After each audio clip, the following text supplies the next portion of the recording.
মাদকের বিষয়ে আমরা খুব কঠোর মনোভাব নিয়ে আগাচ্ছি।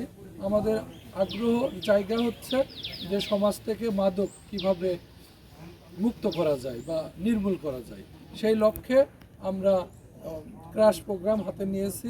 আপনারা জেনে খুশি হবেন যে আমাদের বরিশাল জেলার এসপি আমার পাশেই আছে, তিনিও কিন্তু পুলিশের মধ্যে যারা মাদকাসক্ত আছে তাদের চিহ্নিতকরণের কাজ সার্থকভাবে শুরু করেছে এবং এটা দ্রুত গতিতে এগিয়ে যাচ্ছে। আমরা কিন্তু আমাদের সদস্যদের মধ্যেও যারা মাদকাসক্ত তাদের ড্রপ টেস্ট করাচ্ছি বা সন্দেহ হইলেই ড্রপ টেস্ট করাচ্ছি।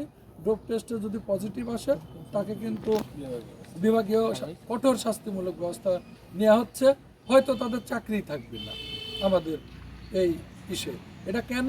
যে সমাজকে একটা পরিষ্কার মেসেজ দিতে যে পুলিশ আগে তার নিজের গুলি দেখতেছে, একই সঙ্গে সমাজের যারা এই মাদকের বিষয় আছে তাদের প্রতিও ব্যবস্থা নিচ্ছে।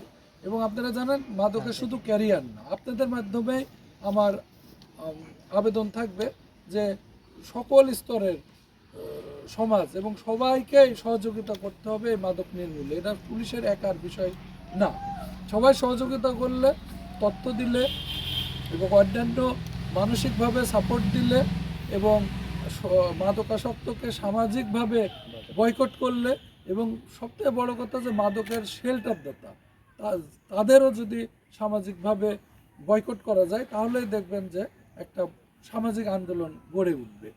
এবং যারা মাদকের শেল্টার দাতা তাদের বিরুদ্ধেও কিন্তু আমরা ব্যবস্থা নিচ্ছি, যে তাদের ইভেন এমনও হবে যে যারা মাদকের আশ্রয় প্রশ্রয় দাতা তাদের অর্থ কোথায় থেকে আসতেছে সেই বিষয়টাও আমরা সিআইডির সহযোগিতা নিয়ে মানি লন্ডারিং মামলা বা ওইদিকে সিআইডির মাধ্যমেও চেষ্টা করব।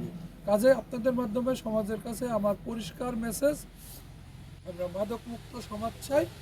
এক্ষেত্রে যে যার কর্নার থেকে সহযোগিতা করতে হবে এবং অবশ্যই পুলিশ এবং মাদকদ্রব্য নিয়ন্ত্রণ অধিদপ্তর এবং র্যাব সহ যারা আছে প্রত্যেকেই আমরা অবদান রাখবো, এটাই আমাদের প্রত্যাশা।